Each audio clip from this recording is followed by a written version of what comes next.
জেলা শাখার পক্ষ থেকে শারদীয় অগ্রিম শুভেচ্ছা জানাচ্ছি। আমি আসলে এখানে 1 মিনিট কথা বলবো। বিষয়টা হচ্ছে বর্তমান পরিস্থিতি নিয়ে।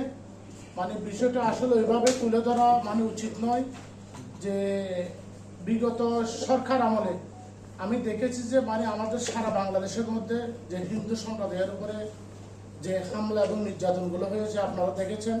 আমাদের বিএনপির স্থায়ী কমিটির সদস্য আমার অভিভাবক বাবু গয়েশ্বর চন্দ্র রায়কে, উনি একজন মুক্তিযোদ্ধা, কিভাবে ওনাকে রাস্তার মধ্যে পিটিয়ে তাকে হত্যার উদ্দেশ্যে মেরে ফেলার উদ্দেশ্যে পিটানো হয়েছে। নিপুণ রায় চৌধুরীকে কিভাবে তাকে হামলা করা হয়েছে। শুধু তাই নয়, তারই ধারাবাহিকতায় আমাকে বারবার মিথ্যা মামলা দিয়ে পুলিশি নির্যাতন করা হয়েছে। যে আমাদের ছোট ভাই কানন বড়ুয়াকে মিথ্যা মামলা দেওয়া হয়েছে, বলরাম বাসায় থাকতে পারে নাই। তো আমি এই কারণে যে কথাটা বলছি, একটা জিনিস দেখা যায়, একজন পলিটিক্যাল ব্যক্তি যদি তাকে ধরে, সে যদি হিন্দু হয়, সেটা কোনোদিন সংখ্যালঘু নির্যাতন হবে না। আমার মতে সে কোনোদিন সংখ্যালঘু নির্যাতন হবে। সে পলিটিক্স করছে, পলিটিক্স অনুযায়ী সে অপরাধ করছে, মামলা গেছে, জেল ভোগ করতে হবে।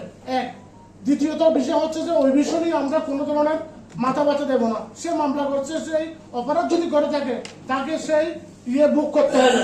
আর দ্বিতীয়ত কথা হচ্ছে যে এই যে দুর্গাপূজার সময় যে ছিনতাইগুলো হয়, ছিনতাইগুলোকে আমি কক্সবাজারের মধ্যে লক্ষ্য করেছি। ছিনতাইকারী ধরে, ইয়াবার ব্যবসায়ী ধরে, তদবির করে। আপনার কাছে একটা সবিনয় অনুরোধ থাকবে, যে তদবিরকারী আসবে ছিনতাইকারীর পক্ষে, তাকেও ধরে রাখবেন। তাকে ধরে পেপার স্টেটমেন্ট দিয়ে দেবেন যে ছিনতাইকারীর ঘর পদার্থ হাতে নাচে ধরে। এইটা হচ্ছে আমার বক্তব্য। ধন্যবাদ সবাইকে।